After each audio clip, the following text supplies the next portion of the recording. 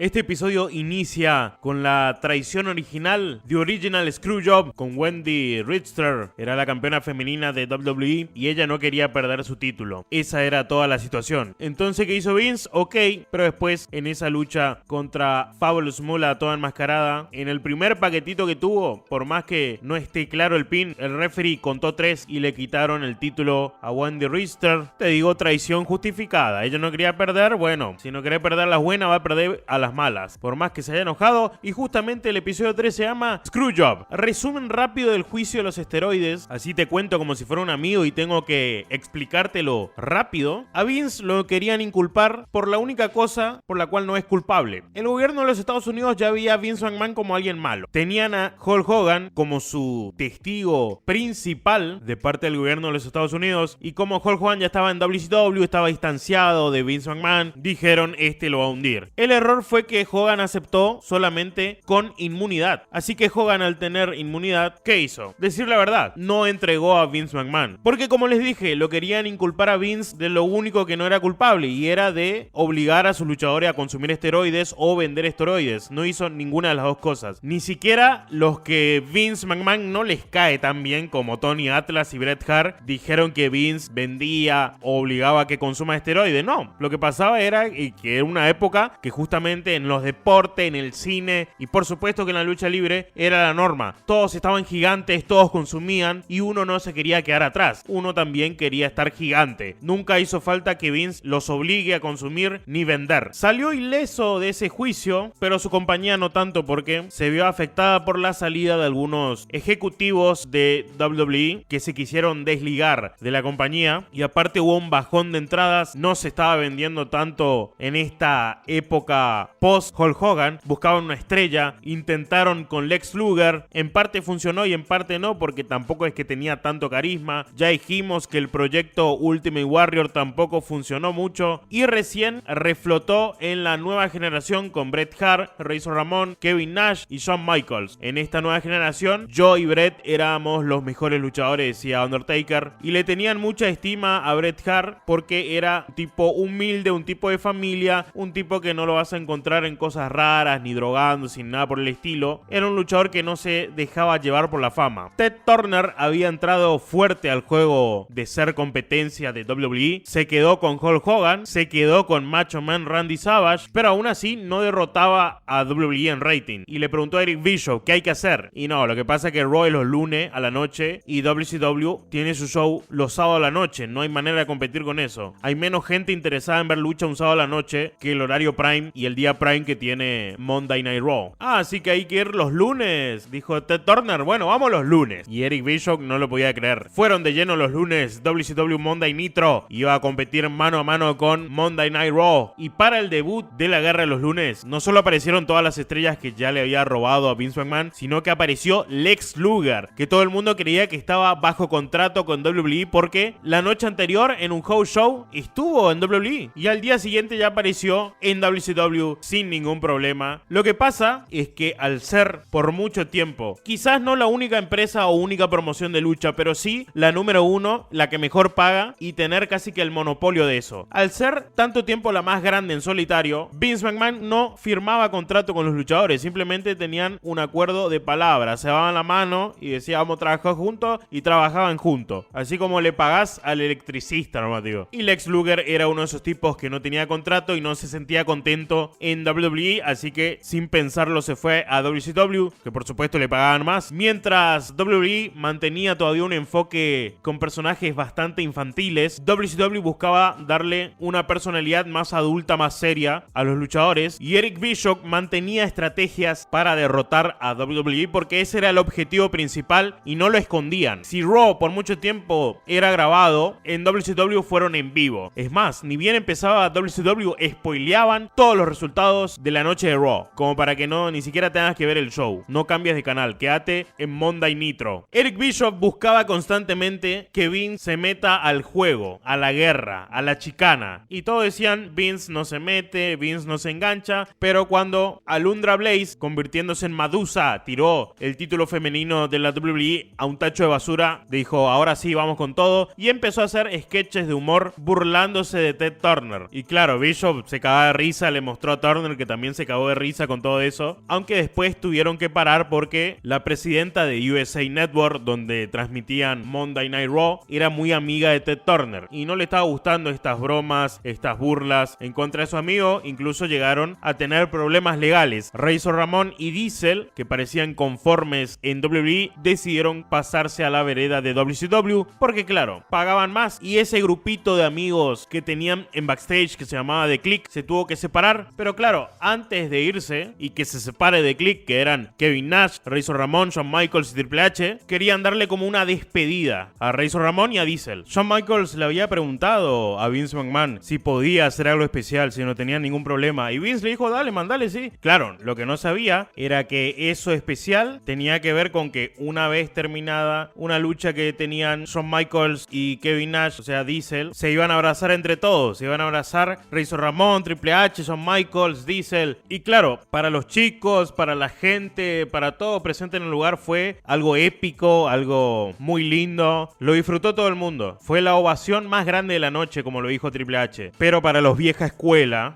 fue como literal un insulto total al pro wrestling.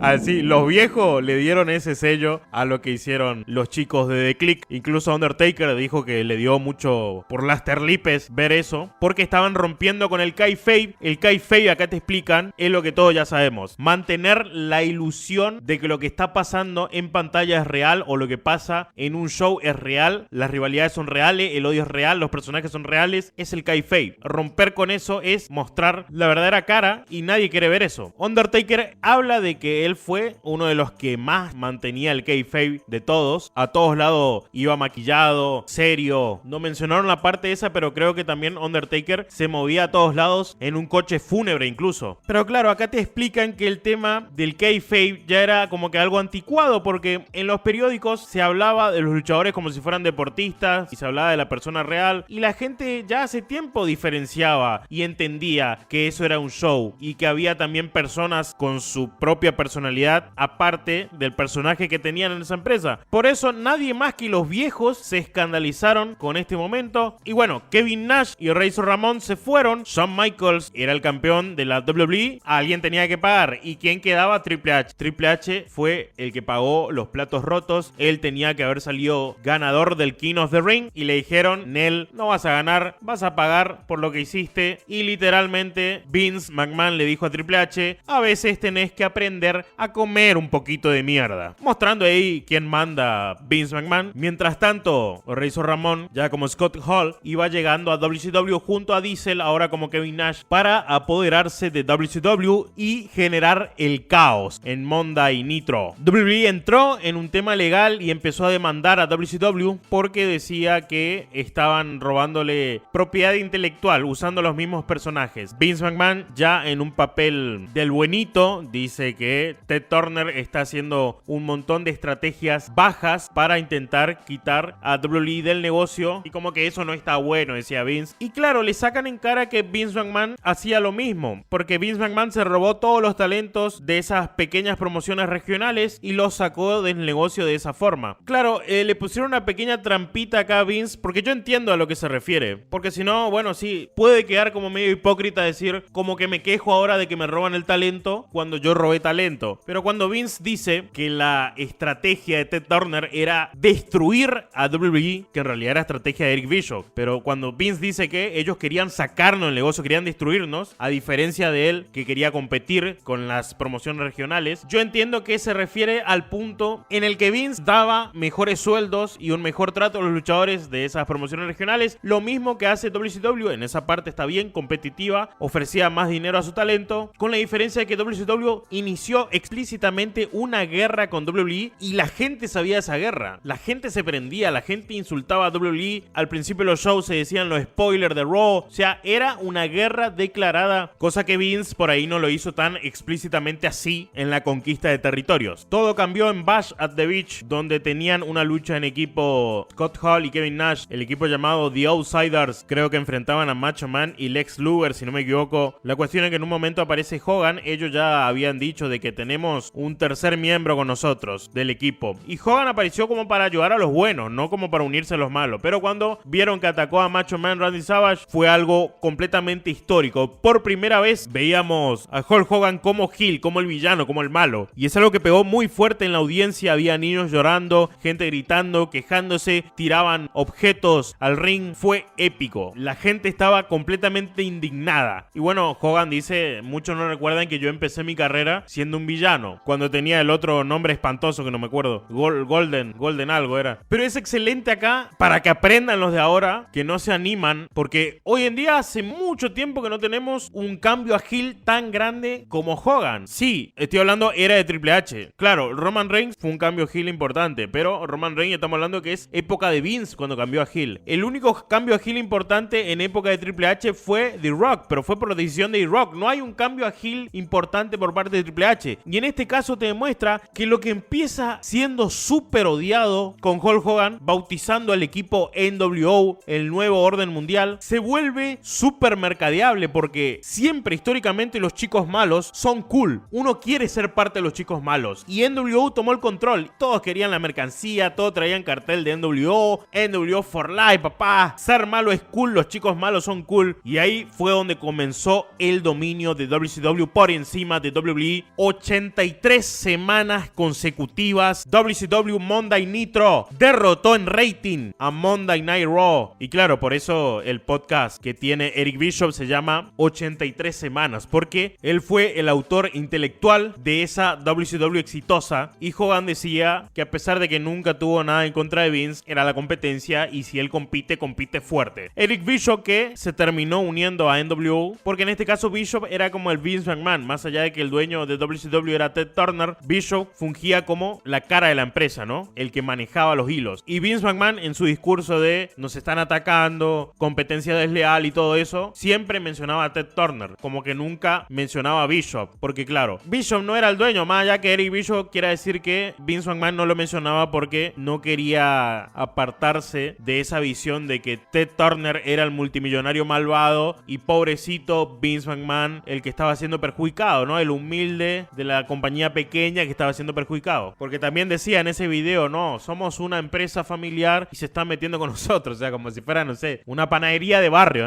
WWE es la panadería llega al barrio y Ted Turner, el malvado ahí, quiere sacarlo del negocio. Y bueno, Vince McMahon, cuando le preguntaron por Eric Bischoff, solo se acordó que le parecía muy loco que Bischoff haya audicionado para trabajar en WWE. Y bueno, obviamente no consiguió el trabajo. Y mira cómo después fue su pesadilla por 83 semanas consecutivas. Mientras tanto, Vince McMahon aseguraba los contratos para que no les roben su talento. Y quería asegurarse a Bret Hart, firmándolo por 20 años, creo que era. Y claro, y 20 años y mucho dinero. Y al final Vince McMahon, lo que vio como una buena jugada, se arrepintió. Y le dijo a Bret Hart, mira, hay cláusulas en tu contrato que te pueden permitir ir a WCW y que te den un buen trato ahí. Porque, o sea, se nos va a complicar acá tenerte tanto tiempo y pagándote esa cantidad. Pero eso sí, no te puedo dejar que te vayas con el campeonato de WWE, así que tenés que perder. Y claro, tenía que perder con Shawn Michaels. Bret Hart no quería perder con Shawn Michaels porque no le caía bien, no se llevaban bien, se odiaban en la vida real. Aparte, Shawn Michaels en las promos se salía del guión, se metía con cosas personales, inventó que Bret Hart se acostaba con Sunny y Bret Hart le molestó porque es un tipo de familia, es un tipo casado. Entonces, otra vez Vince McMahon, a la negativa de Bret Hart de perder el campeonato ante Shawn Michaels, le dijo, ok, está bien, Survivor Series en Montreal, en Canadá. Prácticamente nadie sabía de esto, excepto Shawn Michaels, y Shawn Michaels sentía que le debía mucho a Vince McMahon, le debía su carrera y le debía su vida. Así que dijo, lo que usted diga, jefe. A Bret Hart le dijeron que la lucha iba a terminar en una batalla campal como para que no haya ganador. O sea, se iba a dar una lucha normal y después batalla campal y listo, queda todo ahí. Y Bret Hart lo aceptó, ok, me parece bien. Pero Bret Hart tenía sus recaudos, ya que conocía el precedente de Wendy Richter. No confiaba demasiado. Pero igual, dio tremenda luchaza contra Shawn Michaels, se dieron duro, hasta que llegó el momento en que Shawn Michaels aplica el francotirador. Bret Hart dice, Shawn estaba aplicando mal el francotirador y yo como que le ayudo, le guío ahí para que lo aplique bien. Y cuando lo cierra, Vince McMahon le ordena al referee, más bien al de la campana, le dice que toque la campana. Y el referee también da la orden de que toquen la campana, por más que Bret Hart nunca se había rendido ni dio indicio. Y es algo que lo sabían tan pocos que incluso estuvo muy sorprendido Bruce Pritchard. Y claro, Shawn Michaels, su nuevo campeón, sin que Bret Hart se haya rendido. Bret Hart estaba re caliente, le escupió de lleno en el ojo a Vince McMahon, una puntería tremenda de Bret Hart, la excelencia en la ejecución, en la escupida. Rompió todo, monitores, súper caliente estaba Bret Hart. Y cuenta Bret que quien lo tranquilizó, o por lo menos trataba de tranquilizarlo, era su hermano Owen Hart. Le decía, sí, mira, yo sé que te cagaron, pero tranquilízate porque ya te vas a ir a WCW y va a estar mejor, loco. No vale la pena que pase a mayores y te metas en problemas. Y bueno, en esta parte cuando Bret Hart relata que quien lo tranquilizó fue Owen Hart, le cuesta muchísimo relatar lo que le decía a su hermano, o sea, se emociona. Bret Hart, que se sentía decepcionado porque él entregó toda la compañía, se la jugó físicamente, sangró por WWE, dejó cuerpo y alma en la compañía y al final sintió que eso no valió para nada. En backstage vemos a Bret Hart que le habla a Shawn Michaels y le dice, ¿vos sabías? ¿Vos sabías? Y Shawn Michaels le dice, no, yo no sabía nada, te juro que no sabía, hermano, no sabía. ¿Pero en serio sabía? Decime la verdad.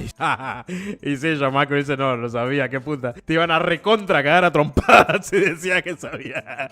En backstage vemos también como la esposa de Bret Hart, Julia Hart, estaba recaliente y le preguntaba a Triple H si sabía de esto. Triple H le decía que no, yo no sabía nada. Mira que todo en esta vida se paga, Triple H, vas a pagar por todo esto que está haciendo. Vince dice que sentía que le debía darle la cara a Bret Hart porque quizás no estuvo tan bien lo que hizo y se fue a los vestidores. Como que bajó los brazos y esperó lo que sabía iba a recibir y Bret Hart le metió tremendo puñetazo en el ojo. Y Bret Hart le dice, no, pará, no es que Vince McMahon entró con los brazos abajo y se dejó pegar, no, estuvimos luchando, estuvimos forcejeando, hubo una trifulca ahí, hasta que en un momento, no sé cómo dice, pero de abajo le metí un golpezazo, una piña bien dada en el ojo y cayó noqueado para atrás como si fuera una estrella de mar. Le di bien duro, decía Bret Hart, y se lo merecía. Y sí, reventado salió Vince McMahon y encima tenía el ojo hinchado ahí morado. Hasta me dio una concusión, decía Vince McMahon. La traición en Montreal fue un suceso histórico, no solo por la salida de Bret Hart, una salida muy mala, ¿no? Sino porque tuvo mucha repercusión mediática. Y claro, Vince McMahon quedó como un tremendo hijo de perra y eso fue aprovechado con el nacimiento de uno de los mejores personajes de la historia, que es Mr. McMahon, ese jefe sádico y degenerado que tantos momentos de diversión nos dio. Así que bueno, no hay mal que por bien no venga, y Mr. McMahon sin duda que fue un personaje que cambió la industria.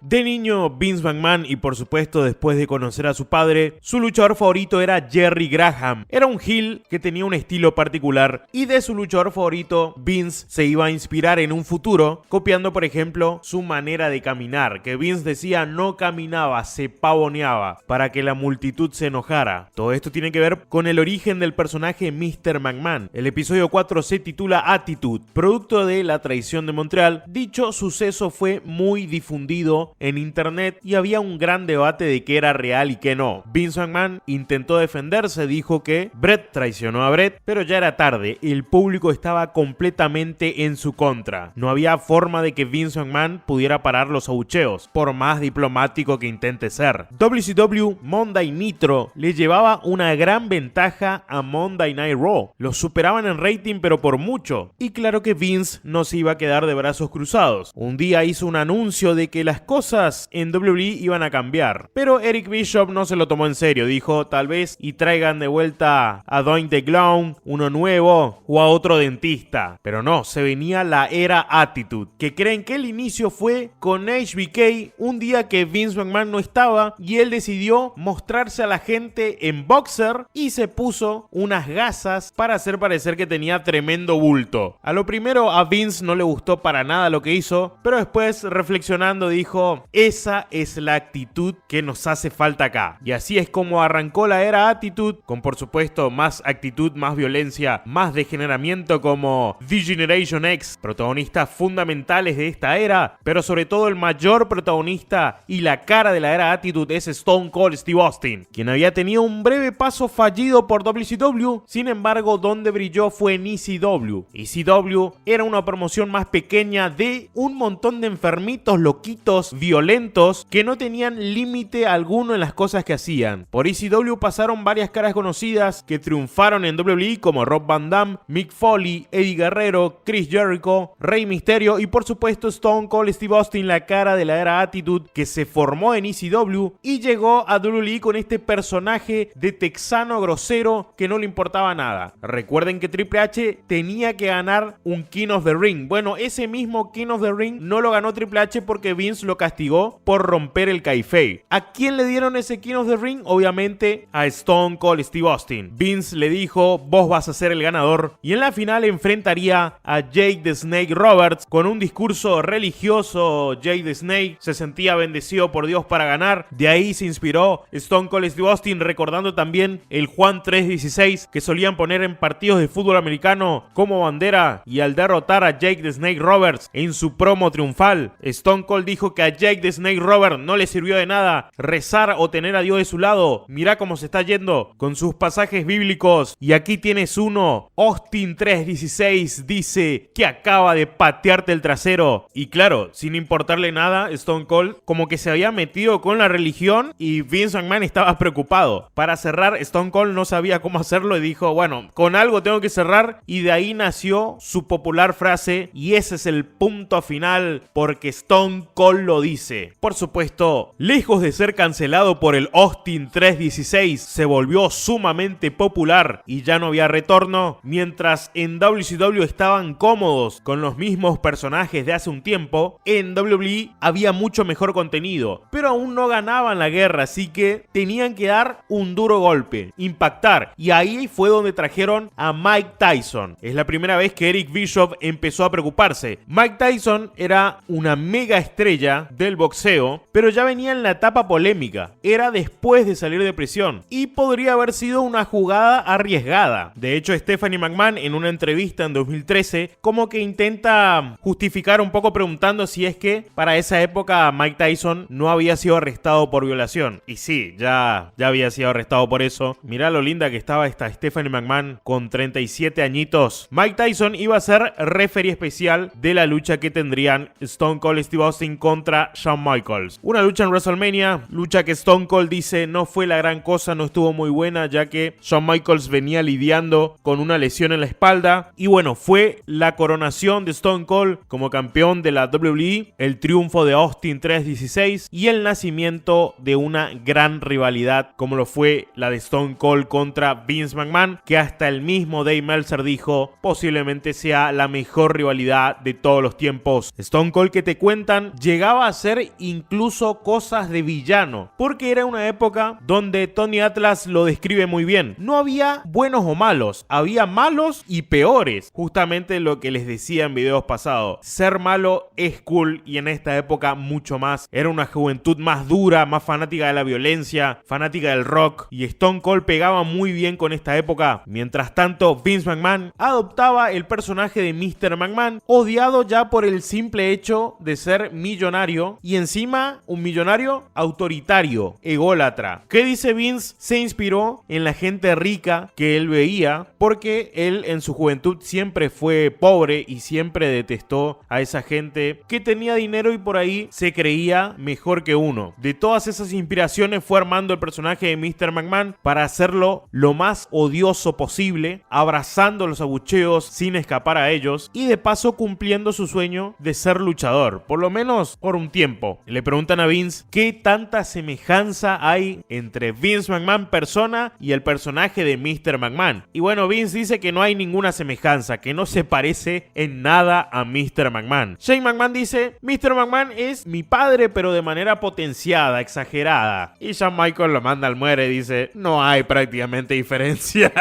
entre Mr. McMahon y Vince. Hulk Hogan directamente dice que son la misma persona.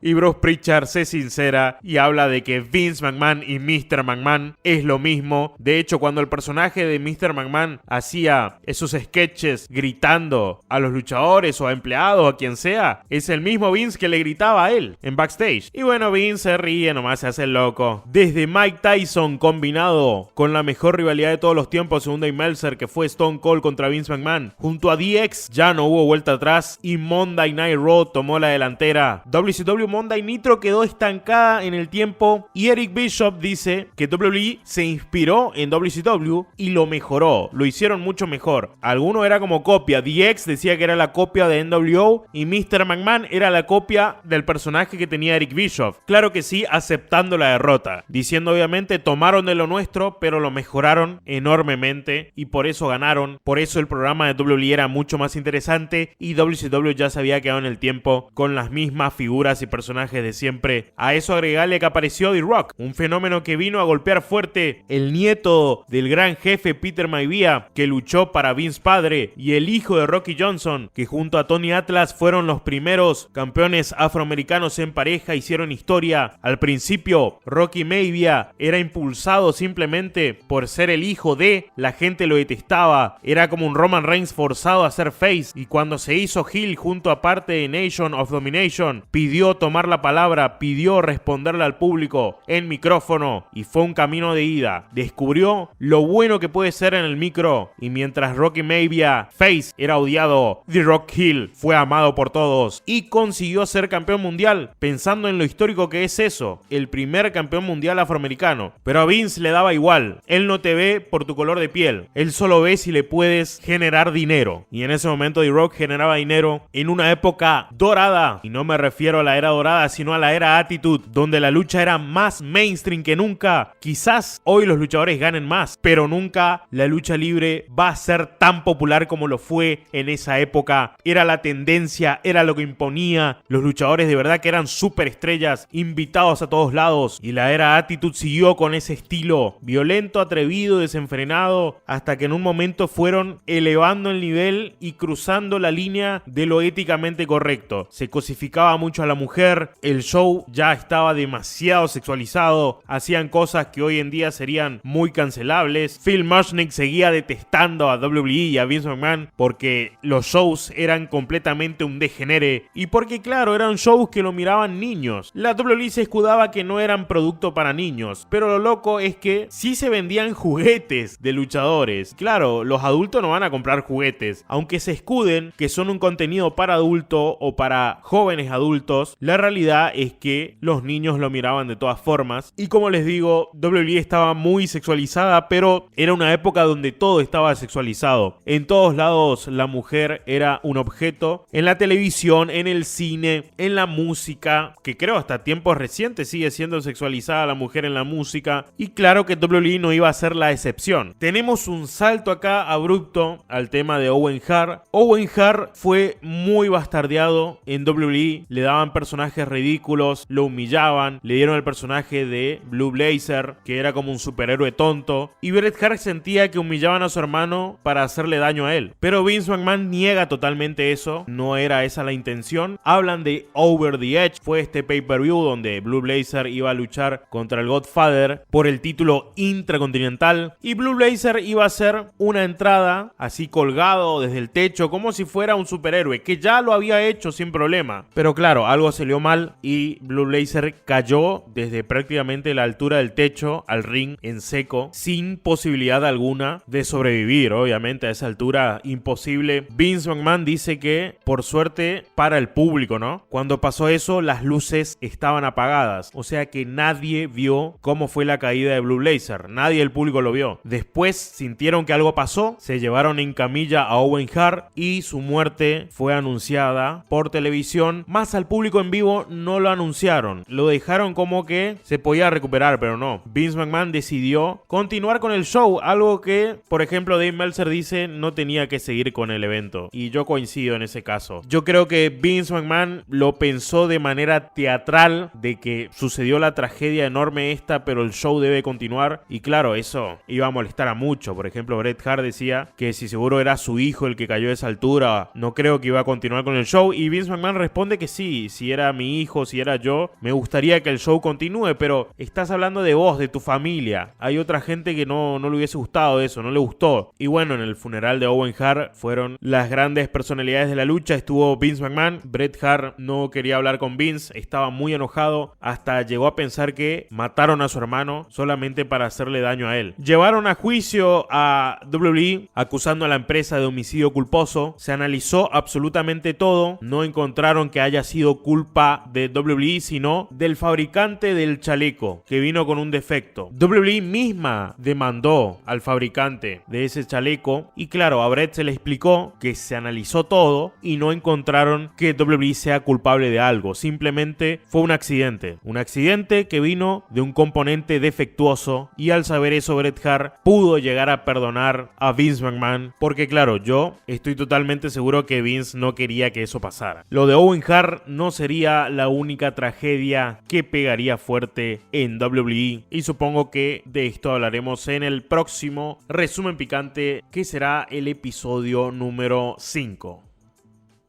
Paul Heyman arranca diciendo que el gran éxito que ha disfrutado Vincent Kennedy McMahon fue impulsado por el rechazo a su horrible infancia. No solo escapó de ese abuso en su momento, sino que siguió buscando escapar durante toda su vida. Por eso creó un mundo donde él es intocable y tiene el control de su propio destino. David Shoemaker habla de que lo poco que sabemos de la infancia de Vince McMahon solo lo sabemos por el propio Vince. En una entrevista con la revista Playboy fue donde más se sinceró, hablando de los abusos físicos por parte de su padrastro, y también dio a entender que hubo abusos sexuales a manos de su madre. Vince dice que no le gusta pensar en el pasado, acepta que su infancia fue lo que fue y fue difícil. Hubo peleas, abusos, incesto, la pasas mal, pero cuando su padrastro le daba tremendas palizas y Vince seguía respirando, tomaba eso como un triunfo. Se supone que cuando abusan de ti de niño tiendes a ser abusivo, pero nunca creí eso. Cualquier cosa mala que te pase solo deshazte de ella, que no te afecte. Claro que a veces me acuerdo y me duele, pero tienes que desechar todo eso. Family Business se llama el episodio 5, negocio familiar, y claro que mejor que empezar hablando de los hijos de Vince McMahon, Shane y Stephanie. Empezamos por Shane, el príncipe, el heredero al trono, que ya veremos qué tan heredero no fue. Metido en el negocio de su padre desde muy joven, empezó cargando las capas de los luchadores, luego fue referee y también estuvo en la mesa de comentarios, para finalmente aparecer junto a su padre y ser el primero al que siempre atacaban, cumpliendo un poco su sueño de ser luchador. Stephanie McMahon era la más mimada de los dos, pero también estaba encantada con el negocio de la lucha libre, y el día que formó parte pisó fuerte. No tardó mucho en ser parte de historias controversiales, como cuando se iba a casar con Tess, una historia donde no sabían a dónde iban a llegar con ella. Triple H tiró la idea de ponerle algo en la bebida a Stephanie y casarse con ella en Las Vegas. Una idea polémica, pero que fue todo un éxito. La arena completa le decía zorra a Stephanie McMahon. Vince Vince enseguida supo que eso significaba a casa platita, familia hoy se come, y Stephanie pasó a ser Hill, una Stephanie que estaba feliz de ser parte de ese mundo y también dispuesta a hacer de todo. La historia que le di a su padre ella la ejecutaba. Cuando iniciaron el equipo McMahon-Helmsley en historia, Triple H y Stephanie pasaron mucho tiempo juntos y de ahí surgió el amor. Vince nunca se opuso, a pesar de que tenía prohibido meterse en relaciones con luchadores, siempre le decía a Stephanie que debía conseguirse un hombre bueno, así como Triple H, y Shane decía, pero que no sea Triple H, y Vince agregaba, no, obvio que no sea Triple H, pero sí que sea como Triple H. Quedaba más que claro que Vince no tenía ningún problema con la relación de Stephanie y Triple H, aunque a Shane no le gustaba la idea de que su hermana saliera con un luchador. Rumbo al casamiento de Triple H y Stephanie, ahora sí en la vida real, Vince quiso vender la boda en pay-per-view, y Stephanie le dijo que obvio eso no va a pasar. 6 días antes de la boda, Vince pactó una lucha contra su hija. Linda le advirtió a Vince que si le rompía algo a su hija, o le dejaba un ojo morado, o moretones donde sea, le iba a pedir el divorcio. Y aunque se vio que Vince le dio una paliza en televisión, no le hizo ningún tipo de daño. Linda McMahon manejaba los negocios de la WWE, siempre en las sombras, no quería ser parte del show, pero cuando participaba daba todo de sí, incluso cuando era la McMahon que menos se sentía cómoda en cámara. Vince McMahon hizo la historia de que Trish Stratus era su novia, una tipa malvada que se daba a Linda para pasar tiempo con el viejo. Buscaban que sea lo más polémico posible para llamar la atención, llegando a besar a Trish en frente de su esposa, supuestamente sedada. Y aunque todos veíamos a Linda como la víctima y a Vince como tremendo hijo de perra, ese era el plan. De hecho, Trish dice que muchas ideas de esa historia fueron propuestas por la misma Linda McMahon, como cuando estaban en su casa, Linda fue la que le dijo que le bese en la frente antes de irse, ya que sería un detalle que molestaría al público. Shane McMahon era el único que no estaba de acuerdo con todo esto, así sea ficticio. Él es más conservador y no quería que le falten el respeto a su madre. Por eso cuando se metió en la historia, su descontento era real. Trish Stratus habla de las cosas que más le suelen preguntar en entrevistas y es sobre el segmento donde ella pedía el perdón de Vince y este la obligó a que se arrodille y camine y ladre como un perro. Le preguntan eso quizás buscando que Trish les diga que fue algo feo y denigrante, pero Trish sabe que justamente el objetivo de esa historia era impactar, horrorizar, impresionar, que se hable de eso, que sea polémico, que sea tema de conversación. De hecho, explotó el estadio en una ovación cuando Vince le pidió a Trish que se quite toda la ropa. Claro, un estadio de otra época, lleno de adolescentes y hombres calientes. La venganza llegaría en WrestleMania 17. Vince tenía a su hija Stephanie de su lado, acompañado por Trish y su esposa sedada, y Shane venía a defender el honor de su madre. Fue difícil esa lucha para Shane porque no quería golpear a su padre. Nunca lo hizo y no le parecía lo correcto, incluso hasta último momento, hasta que su padre le dio unas cuantas cachetadas bien dadas a la cara para que despierte, dejándole un poco hinchada la cara. Ahí fue cuando Shane se animó a darle con todo a su padre. Trish tendría su venganza, Vince le dijo que no se contenga y Trish no se contuvo y le dio con todo. Finalmente Linda se puso de pie y también logró vengarse, ayudando a Shane a llevarse la victoria. Pasamos a hablar de Sable, quien era una gran atracción cada vez que aparecía, siempre mostrando su cuerpo y jugando con los límites. El pico de audiencia con ella en el programa era bastante alto, únicamente era superada por Stone Cold, pero Sable un día decidió demandar a la empresa, acusando a WWE de obligarla a hacer cosas que no quería y a Vince McMahon de acoso sexual, una demanda que no llegó a nada, y Sable en algún punto regresó a WWE. Hubo un segmento donde Stephanie le recordaba a su padre cómo esa tipa demandó a la empresa, aunque al final del show te dicen que Reina Lesnar, porque claro, Sable se volvió la esposa de Brock Lesnar, llegó a un acuerdo con WWE en 1999 con respecto a esa demanda. Por eso Vince no recuerda nada de eso porque después quedó todo bien. Y luego en historia, con su regreso, Sable fue como la amante ficticia de Vince McMahon, mostrando que a Vince solo le importa generar reacciones y dinero, así tenga que traer de regreso a alguien que le hizo un juicio. ¿Recuerdan cuando en la entrevista que le dio a Playboy, Vince admitió haberle sido infiel a su esposa en el pasado? Es algo que devastó a Linda y no se siente orgulloso de eso. Aunque disfrutó del sexo, se arrepiente en un punto de vista emocional, aprendiendo de las ramificaciones que puede tener una relación sexual cuando estás casado. Cuando le preguntan si esas aventuras lo inspiraron en su personaje de Mr. McMahon, Vince lo niega completamente, no tiene nada que ver. Poderosas palabras de Paul Heyman diciendo que la única relación monógama que tuvo Vince en toda toda su vida es con el negocio que él creó. Es su pasión a la cual le dedicó su vida entera. Vince no es dueño del negocio, el negocio es dueño de Vince y él fielmente le sirve. Y si eso lastima los sentimientos de su esposa, los de Stephanie, los de Shane, los de su padre o sus propios sentimientos, que ellos se las arreglen. Vince McMahon ha tenido una sola relación monógama a lo largo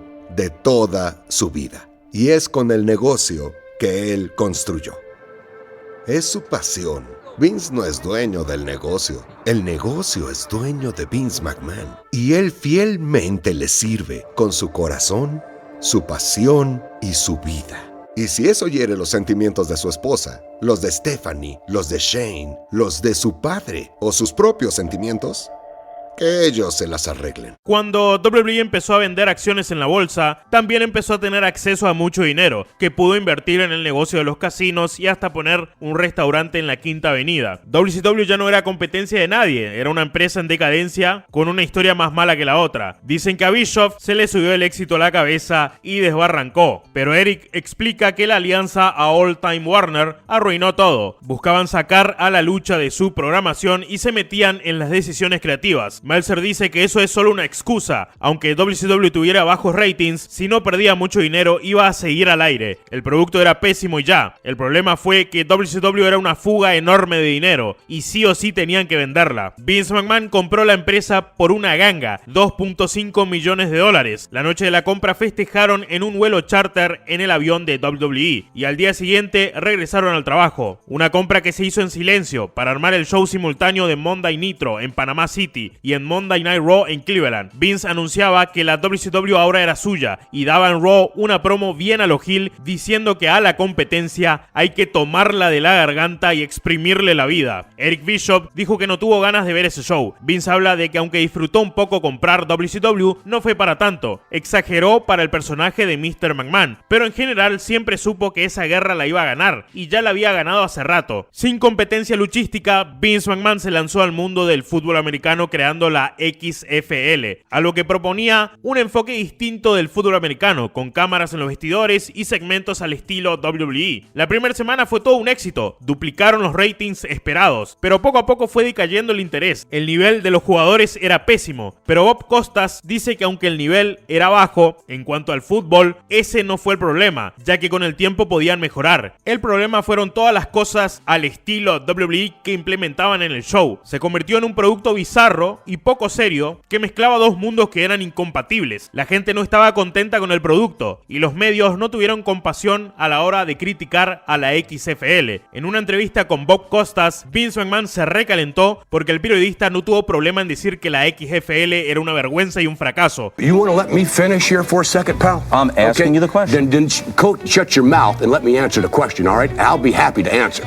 Costas dijo que logró que Vince y Mr. McMahon se fusionaran por un momento en esa entrevista. La XFL solo duró una temporada y a eso hay que agregarle otro problema más, el Fondo Mundial para la Naturaleza, o World Wildlife Fund, que llevó a juicio a WWE disputándole las siglas WWF, ya que en su momento era la World Wrestling Federation, o Federación Mundial de Lucha. Vince McMahon dio un poco de pelea, pero no tardó en darse cuenta que era una batalla perdida. Ellos ya usaban el WWF mucho antes que la empresa de McMahon. Cambiaron la F por la E, Federación por entretenimiento. No fue un cambio deseado, dice Vince, ya que siempre quiso que fuera la World Wrestling Federation, pero bueno, a veces pasan estas cosas y cuando fracasas, y he fracasado muchas veces, dice Vince, hay que dejarlo ir y seguir adelante. Para WrestleMania 18, Vince McMahon quería una lucha de The Rock versus Hulk Hogan, ícono versus ícono, y otra vez Vince dejaba las diferencias a un lado para trabajar con alguien con quien tuvo problemas en el pasado, todo sea por el negocio. El combate fue un éxito, sin ser el main event, es la lucha más recordada de WrestleMania 18. Los canadienses hicieron que se cambien los papeles. Aunque The Rock era el face, el apoyo total se lo llevó Hulk Hogan, que era el heel. Y tanto The Rock como Hogan entendieron que en la lucha en sí tenían que jugar con eso. Y entre ellos también cambiaron los roles sobre la marcha. Lo único que no cambió fue el resultado final. The Rock dice que aunque ganó la lucha, el verdadero ganador de esa noche fue Hollywood Hulk Hogan. Le preguntan a Hogan si cree que Vince volvió a confiar en él después de haberse ido a WCW y Hogan dice que cree que Vince confía mucho más en él ahora que antes. Al menos ahora tiene la seguridad de que no convocaré 100.000 personas por romperme la camiseta como antes. Vince toma decisiones siempre pensando en lo mejor para los negocios. No le importa traer de vuelta a gente que habló mal de él o testificó en su contra. Meltzer dice que la gente que quemó sus puentes con Vince siempre tuvo más chances de volver que las personas que no lo hicieron. Es un desafío. Quiere demostrar que aunque lo ataques y lo golpees, vas a querer volver con él. Vince dice que nunca interpuso sus sentimientos por encima de los negocios, porque los negocios siempre son primero. Cuando la WCW se hundió, todo el negocio también. Stone Cold estaba en un punto alto, pero se sentía frustrado con el proceso creativo. Hay cosas que no quería decirlas o hacerlas porque interpretaba que su personaje jamás se comportaría así, además de acarrear muchísimas lesiones consigo. Stone Cold decidió ponerle fin a su carrera estando en la cima. Para colmo, perderían a Eddie Rock, que se dedicaría de lleno a hacer películas. WWE perdió a sus dos grandes estrellas en 2004. Un día Vince le habló en promo a su talento en Raw. Dijo que su éxito se debe a una característica muy importante: mi agresión despiadada, ruthless aggression. Así que a ver quién tiene esa agresión despiadada para ser la próxima mega superestrella que busco. John Cena volvió a utilizar esas palabras cuando respondió el reto abierto de Kurt Angle, haciendo su debut en SmackDown y diciendo que tiene ruthless aggression. Así fue llamada esta nueva era, la favorita de muchos, porque priorizaron a fondo la parte luchística y el realismo. Muchos luchadores usaban sus nombres reales como Brock Lesnar, Randy Orton, Chris Benoit o Dave Batista, con un ligero cambio quitando una vocal. Pero de todos ellos, John Cena era quien se encontraba perdido. No tenía un rumbo creativo interesante y encabezaba la lista de próximos despidos, hasta que en un viaje en autobús vio que varios de los chicos estaban rapeando en la parte de atrás y John se unió a ellos y derrotó a todos en batallas de rap improvisadas, sin saber que Stephanie estaba en el autobús escuchando todo, que le dijo después si le gustaría hacer eso en el show. Y así fue como nació el personaje de rapero de John Cena. Fue un completo éxito que no solo le aseguró mantener su trabajo, sino también llegar a ser campeón mundial y por supuesto ganar millones de dólares. Tocan el tema ahora de historias que le mostraban a los luchadores y a estos les parecía que era demasiado. Triple H dijo que le pasó muchas veces, pero las hizo todas. Trish habla del miedo que había en backstage sobre rechazar algunas historias que no te gusten porque podían castigarte, como cuando Trish rechazó besarse con otra mujer y cree que posiblemente fue la razón por la que le hicieron perder su título. Stephanie sabe de una historia que rechazó, pero no quiere ni mencionarla. Le da un poco de pena. La mayoría sabemos cuál es. Vince sin problema recuerda cuando se le ocurrió la historia de que su hija estaba embarazada y el papá sería el mismo Mr. McMahon, algo que Stephanie rechazó obviamente, era demasiado. Volviendo a la familia, Vince en este negocio ha sido mucho más exigente con sus hijos que con cualquier otra persona. De los dos, la relación más problemática fue con su hijo Shane. La historia ficticia de Shane buscando la aprobación de su padre y diciendo que este es un negocio familiar, mientras Vince le respondía que este no es un negocio familiar, sino su negocio, era una leve exageración de lo que pasaba en la realidad. Las palabras de Shane en cuanto a propuestas creativas o de negocio tenían el mismo peso para Vince que la de cualquier otra persona que no fuera su hijo. Hubo un tiempo donde UFC tenía problemas económicos y se ofrecían a WWE para ser comprada. Shane lo vio como una gran oportunidad, pero no llegaba con el dinero que tenía. Intentó convencer a su padre de hacerlo, de invertir, pero Vince, que venía de fracasar con la XFL, creía que no se puede mezclar el entretenimiento que hacen con un deporte. La UFC tiempo después se vendió por miles de millones de dólares y es algo que Shane todavía se lo saca en cara a su padre, mientras Vince sostiene que en su momento no convenía porque necesitaba mucha inversión. Paul Heyman se vuelve a robar el episodio con un tremendo relato de una fuerte discusión que tuvieron Vince y Shane una noche. Shane tenía una idea creativa que le gustaba mucho, pero Vince estaba en completo desacuerdo. Estuvieron discutiendo bastante hasta que todo iba escalando más y más. Vince estaba cenando y tomó un cuchillo y se lo pasó a Shane, para luego apuntarse a su corazón. Clávame ese cuchillo justo aquí. Si tanto quieres esto, clávame ese cuchillo, porque eso es lo que vas a tener que hacer para tomar esa decisión. Y si no me clavas ese cuchillo, entonces sé que no eres lo suficientemente hombre para hacerlo, y eso lo voy a tener en cuenta. O cómprame la compañía, así como yo se la compré a mi padre. Y si no me quito de en medio, prepárate para deshacerte de mí de la forma en la que yo me hubiera tenido que deshacer de mi padre cuando no se hacían las cosas como yo quería.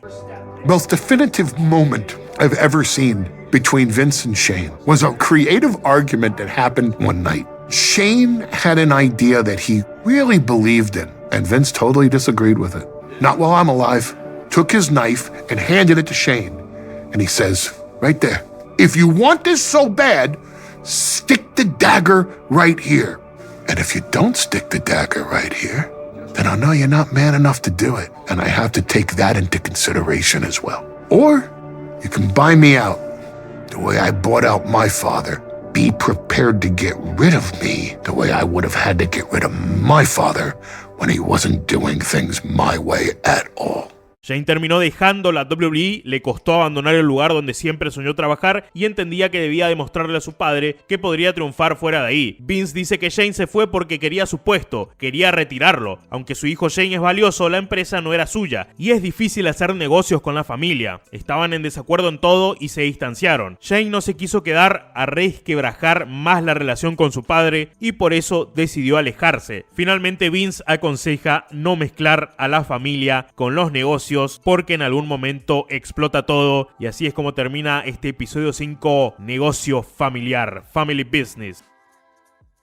Vince McMahon inicia este episodio final hablando de que tiene 2 cerebros y a veces 3, los describe como computadoras que piensan cosas distintas todo el tiempo y por eso a veces le cuesta recordar ciertas cosas. ¿Qué está pasando en tu otro cerebro?, le preguntan y Vince contesta que está pensando en algo muy divertido que tiene que ver con el delicioso, ¿no? Con la palabra con S-E-X-O. Güey Vince, solo te mandaba al muere, hermano, sos indefendible. Como estamos en Netflix, había que mencionar la participación de Donald Trump. Mirá que había un par de cosas que se dejaron afuera que son polémicas y mencionar esta colaboración tan irrelevante de Trump diciendo encima que se desenvolvió bien en la lucha porque su personalidad es la de un personaje de lucha y que así se maneja en lo político, dando a entender que es un loquito que se cree luchador y qué peligroso, qué triste que alguien así vuelva a ser presidente de los Estados Unidos. Que sí, Netflix, ya entendimos, ya sabemos para dónde apuntan. Por algo tu CEO donó 7 millones a la campaña de la progresista del Partido Demócrata Kamala Harris, que es candidata a la presidencia y justamente compite con Donald Trump. Entendimos, no somos boludos. A Vince McMahon se le ocurrió la loca historia de hacer que su personaje Mr. McMahon fallezca en vivo y su última promo fue bien rara, como sabiendo que iba a perder la vida, o sea que Mr. McMahon se estaría desconectando del server por cuenta propia en esa explosión. Pero esa historia loca que engañó a muchos, porque de verdad armaron todo como que Vince sí se desvivió en ese momento, tuvo que ser suspendida ya que se le atravesó una muerte real, la de Chris Benoit, junto a su familia. WWE decidió hacer un Raw tributo a la vida de Chris Benoit y su familia porque no sabían la verdad aún y pensaron que fue un accidente o algo así. Supongo que habrán pensado Chris perdió la vida con toda su familia, o sea su esposa y su hijo, accidente de tránsito, relacionaron de una y chau. Pero mientras pasaba el show tributo a Chris Benoit y a su familia, empezaron a informar la verdad, que Chris se quitó la vida no sin antes quitarle la vida a su esposa e hijo. Rápidamente los medios le echaron la culpa al consumo de esteroides. Bret Hart dice que hasta donde yo sé los esteroides no te hacen matar a toda tu familia. Aparece Chris Nowinski y lo festejé como tremendo regreso porque justamente hace unos 2 meses atrás lo había mencionado en mi video de 18 ex superestrellas de la WWE que hacen ahora y hablé de su nueva pasión por la neurociencia. Chris Nowinski dijo que tuvo que retirarse de la lucha por una fuerte conmoción cerebral. En su momento todo el mundo creía que se retiraba por débil, pero él se dedicó a estudiar lo grave que pueden ser estos golpes a la cabeza. Cuando pasó lo de Chris Benoit, pensó que seguramente tenía encefalopatía traumática crónica, por sus siglas ETC, una enfermedad degenerativa del cerebro causada por muchos golpes a la cabeza en repetidas ocasiones, llevando a tener problemas emocionales, de comportamiento, desinhibición, agresividad y depresión, síntomas que empeoran con el tiempo porque tu cerebro se va pudriendo dentro de tu cabeza. Vince en su momento declaró que no había manera de saber que Chris Benoit era un monstruo, pero Nowinski piensa que el monstruo no era Chris, sino la enfermedad. Fue donde llamaron al padre de Chris Benoit para pedirle el poder estudiar el cerebro de su hijo, y entre lágrimas accedió. Al analizarlo llegaron a decir que el cerebro de Benoit era el peor que habían visto. Vince dice que era solo actuación todos esos golpes que muestran que Chris Benoit se da en la cabeza, incluso la repetición de su diving headbutt. Stone Cold dice que la única vez que tuvo una conmoción cerebral fue en una lucha contra Owen Owen Hart, pero no recuerda otras más, y que si luchas y tienes varias conmociones, es probable que estés haciendo algo mal. Creo que la ETC no existe. No creo en eso, decía Stone Cold. Que igual y debería revisarse, ¿no? Porque puede y tenga ETC con esa declaración recontra estúpida que se mandó. Sí, pues como que dijo, a mí no me pasó, y si a mí no me pasó es porque no existe.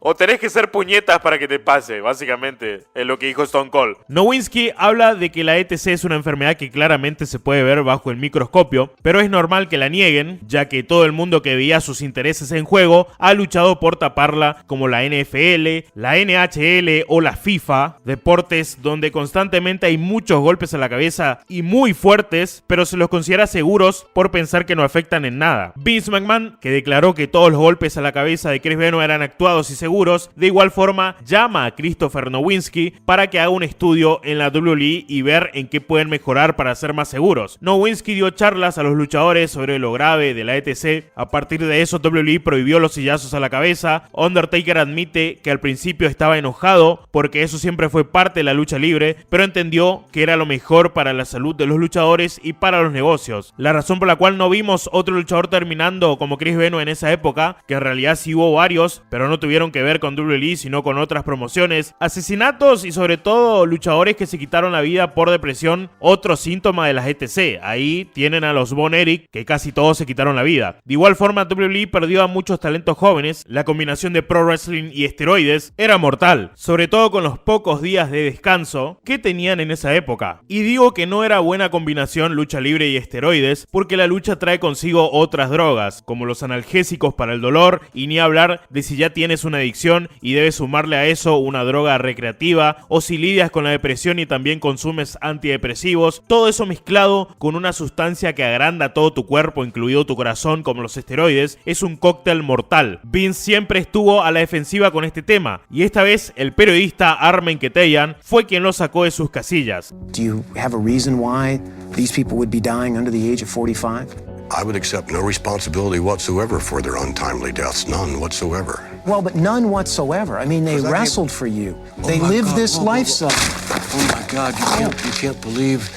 La WWE fue cambiando con todo esto y cada vez empezó a controlar más el posible abuso de sustancias y también se encargó de cuidar a fondo la salud de sus luchadores, sobre todo en no exigirles tantos días de trabajo. En WrestleMania 30, Undertaker defendía su racha invicta y este cuenta que el plan era que siga invicto, hasta que Vince McMahon a último momento le avisó a Taker que esa noche Brock iba a ganar. Undertaker no tuvo mucho tiempo de asimilarlo, que de entrada nomás cayó mal y tuvo una conmoción cerebral. Taker dice que no recuerda nada de lo que pasó en la lucha. Bueno, ahí ya saben, viajeros del tiempo, si llegan un día antes de WrestleMania y liquidan a Vince McMahon, la racha seguirá invicta. En busca de conseguir mejores patrocinadores, la WWE cambió su clasificación de TV 14 a TVPG, o sea, para toda la familia, buscando despegarse de todo ese contenido atrevido para empezar a hacer un producto más para una audiencia infantil. Y aunque mejores patrocinadores llegaron, antes de explorar los límites de la TVPG, los programas de WWE parecían el show de los Muppets, que por cierto también aparecieron en el show. Lo bueno de eso es que las mujeres empezaron a ser valoradas de manera luchística y no tanto morbosa. Los fanáticos también exigieron más minutos en pantalla para las divas. De ahí nació lo que se conoció después como Revolución Femenina. Pasamos a otra cosa. Vince en un momento creó un premio con el nombre de su padre, el Vincent James McMahon, legado de excelencia. Dicho premio se lo iba a entregar a Stephanie, pero cuando ella iba a dar su discurso suena el tema de Shane McMahon, quien estuvo 6 años fuera de WWE y volvía con tremenda ovación y gritos de Shane O'Mac. Shane no se esperaba todo ese cariño de la gente. La historia ya la saben. Shane pedía el control de Raw y Vince le dijo que si quiere el control tiene que derrotar al Undertaker en WrestleMania. Un combate histórico y recordado para Shane, que tuvo a sus hijos acompañándole y por eso no lo va a olvidar jamás. Booker T habla de que todas las cosas locas que siempre hizo Shane en la lucha se sentían como un esfuerzo por intentar hacer que su padre se sienta orgulloso de él. Vince dice que siempre se sintió orgulloso de su hijo por el compromiso que le pone a cualquier cosa que le apasione, y estuvo muy orgulloso de él luego de esa tremenda Hell in a Cell en WrestleMania. Después de la lucha, ambos se dieron un abrazo en backstage y Shane le dijo que eso era lo que quería, tener el respeto de su padre. Y bueno, para muchos Vince McMahon es como un padre. Distintos luchadores lo declaran así, hasta el mismo Undertaker, que dijo que recibiría una bala por Vince. Dave Meltzer dice que Shane siempre quiso ser el siguiente McMahon, pero es algo que al final no pasó. pasó, quizás porque Stephanie estuvo siempre por encima de él. Tony Atlas comenta que Shane McMahon es demasiado buen tipo, y en este negocio, si sos buena gente, muchos van a intentar aprovecharse de ti. En cambio, Stephanie tiene un carácter mucho más fuerte, es imposible que alguien se aproveche de ella. Como este documental lleva en grabación desde 2021 más o menos, mucha gente declara que Vince McMahon nunca se va a retirar del negocio, incluido el mismo Vince, que dice que no planea retirarse, sino más bien su sueño es morir trabajando. Luego de que saliera a la luz que Vince gastó 12 millones en pagar el silencio de 4 mujeres, fue donde llegó el retiro de Vince McMahon, y Stephanie pedía un gracias a Vince al público en vivo en ese SmackDown del día donde se supo la noticia. Finalmente Vince regresó a la compañía y, como tenía el control mayoritario, removió a los miembros de la junta directiva que impulsaron la investigación y votaron para que se vaya. Al mismo tiempo, Stephanie renunció a su cargo de co-CEO en WWE. Meltzer y Shoemaker dicen que Stephanie ya no quería tener nada que ver con las acciones de su padre y quiso desligarse de eso, pero Bruce Pritchard dice que Meltzer y Shoemaker no saben nada, que la razón de la salida de Stephanie solo lo sabe el entorno cerrado de los McMahon. Vince volvió específicamente para vender WWE a TKO y armar esta fusión de WWE y UFC, multiplicando el valor de WWE y su patrimonio. Volvemos a Pritchard, que declara su descontento con los primeros recortes del documental que le enseñaron. Dice que los de Netflix son tendenciosos y no hicieron un documental de Vince, sino un documental de a ver qué tan malo es Vince, cuando no conocen su parte humana, mencionando cuando la esposa de Bruce Pritchard le detectaron cáncer y le dieron 4 años de vida, y Vince se encargó de que tuviera la mejor atención posible. Y bueno, Pritchard dice que ya pasó 24 años de eso. Bueno, por lo menos le pusieron el testimonio de Pritchard, Todo volvió a explotar con la denuncia de Janelle Grant, declarando que Vince le pagó 3 millones por su silencio. Janelle Grant era una trabajadora de WWE que cobraba un salario de $100,000 y luego le aumentaron a $200,000, pero no era una simple trabajadora, estaba a las órdenes de los fetiches de McMahon. Se acostaba con ella, la compartía a otros ejecutivos para que se acuesten con ella, hacía que use juguetes de distintos tamaños y le ponía nombre de luchadores, y lo más hardcore, Vince llegó a defecar en el pecho de ella durante un trío. Es lo que presentó Janelle en varios mensajes, donde por ejemplo Vince le decía también que él es su dueño y es el único que la controla. Llegó a utilizar fotos de ella para convencer a Brock Lesnar de que vuelva a WWE, mandándole incluso un video de ella orinando, y también le dijo a Brock que si volvía ella también entraba en el trato, aunque nunca llegó a pasar nada entre Brock Lesnar y Janelle Grant, ni tampoco se conocieron en persona. La defensa de Vince dijo que todo eso eran mentiras y una distorsión de la realidad, justificando que la demandante solo mostraba mensajes de Vince y pocos mensajes de ella, los que le convenía. Finalmente Vince decide renunciar de su cargo en la junta directiva de TKO, diciendo que lo hace por respeto al universo de la WWE. Está más que claro que ya no estaba en su compañía. En TKO era uno más, no tenía la mayoría de acciones ni el control mayoritario de antes. Lo obligaron a salir. ¿Recuerdan el caso de Ashley Massaro, quien denunció que en Kuwait, para tributo a las tropas, un tipo se hizo pasar por médico militar, como diciéndole que la iba a ayudar con algún dolor que tenía, y la sedó y abusó de ella? Ashley dijo que su denuncia nunca fue escuchada y que Vince McMahon lo sabía y no le dio importancia para proteger el negocio. De hecho, aunque Netflix no lo menciona en este documental, pero Ashley Massaro también dijo que Stephanie McMahon lo sabía. Pasa que es más sencillo culpar de todo lo malo al tipo que ya no está, porque Stephanie McMahon sí está en WWE, y como Raw va a ser parte de Netflix en 2025, no conviene manchar a los de ahora, ¿no? El abogado de Ashley Massaro habla de que ella también declaró que Vince McMahon se le llegó a insinuar sexualmente, pero ella lo rechazó. Entonces Vince empezó a escribir historias donde Ashley era humillada. Al salir de TKO, Vince vendió todas sus acciones por un valor de $2,000 millones. Shoemaker habla de que WWE pudo seguir y prosperar sin necesidad de tener a Vince McMahon, y ponen a Stephanie y a Triple H como las caras de esta nueva era exitosa. Es una forma de verlo, ¿no? Porque también se puede decir que Vince creó y dejó en pie un imperio tan grande que ese imperio tiene vida propia y puede seguir adelante con cualquier pendejo que pongan al frente. Nadie sabe qué responder a la pregunta de cuál va a ser el legado de Vince McMahon. Solo Tony Atlas responde y dice que el legado de Vince es el de ser el mejor promotor de todos los tiempos, y es algo que no se lo pueden quitar así haya cosas cuestionables en Vince como persona. Le pongo un 9 a esta serie documental sobre Vince McMahon y lo que es WWE y los escándalos y cosas que ocurrieron, también los éxitos, partes emotivas también como la de Shane Stephanie McMahon. No le pongo 10 porque siento que no me gustan esas cosas que están puestas muy a propósito por Netflix, en cuestión política estoy hablando, ¿no? Con respecto a si hicieron un documental tendencioso para manchar a Vince, en esa parte no creo que sea tan así, porque para mí Vince se mancha solo, o sea, él hablando solo se hunde, no hace falta poner así, en una parte sí, como que él estaba hablando de su infancia y que no te tiene que afectar lo malo, creo, y ponían imágenes de él así como las escenas de Mr. McMahon, y yo digo, no hacía falta eso, porque las pones a cada rato en el documental como que mirá, Mr. McMahon, el de verdad, sí, se entendió, o sea, en esa partecita, o sea, sí noté como que estaban orillando a, mirá, Vince McMahon es malo, pero no hace falta poner eso porque Vince McMahon declarando solo se muestra lo basura que es o que puede llegar a ser, cuando en realidad, bueno, varias cosas no sabemos si es verdad o no. Hay 3 casos que no se sabe si son verdad o no, pero que si son verdad son gravísimos, loco, es gravísimo. Lo de Ashley Massaro, eso sí que es imperdonable. Si ella denunció y no le hicieron caso, y como dije también, Stephanie McMahon lo sabía porque Ashley Massaro lo dijo y la amiga de Massaro lo confirmó, Stephanie y Vince McMahon sabían de eso, del médico militar, y la dejaron sola, eso es imperdonable para mí. Lo de la referee si llega a ser verdad porque la referee acusa de uso de la fuerza, o sea, estamos hablando de abuso obligado, y eso son mínimo cadena perpetua, ¿no? Si eso es verdad es horrendo, o sea, tampoco, ¿no? Imperdonable. Y bueno, lo otro, si es verdad que encubrió lo del asesinato que se mandó Jimmy Snuka, también es horrible. Creo que esos 3 casos de Ashley Massaro, la referee y lo de Jimmy Snuka serían, si llega a ser verdad, es lo más horrible que habrá hecho Vince McMahon de todas las cosas que se le acusan. Y te digo, lo de Janelle Grant, para mí hay que tomarlo con pinza. Hay, claro que sí, culpabilidad de Vince, pero bueno, volviendo al documental, le pongo 9 porque creo que es un documental bastante bien hecho. No es 10 por las cosas esas que les mencioné, un poco tendenciosas a lo político, pero un 9 porque sigue siendo excelente, sigue siendo una nota alta y creo que deberían verlo, o sea, la gente que tenga un tiempito, son 6 capítulos nomás y de paso te pones al día con ciertas cosas de la lucha libre que son históricas, como la traición de Montreal, la muerte de Owen Hart, el juicio de los esteroides y todo eso, que viste que son cosas que el fan básico de la lucha libre tiene que saberlas y conocerlas y saber que esas cosas pasaron y te enterás de una forma divertida, resumida, o sea, no necesitas ver un video de 1 hora hablándote de la traición de Montreal cuando realmente no hay tampoco tanto de qué hablar. O lo de caso de Benoit también, no te vas a comer 1 hora de video de especulaciones boludas y teorías estúpidas, mejor mirate el documental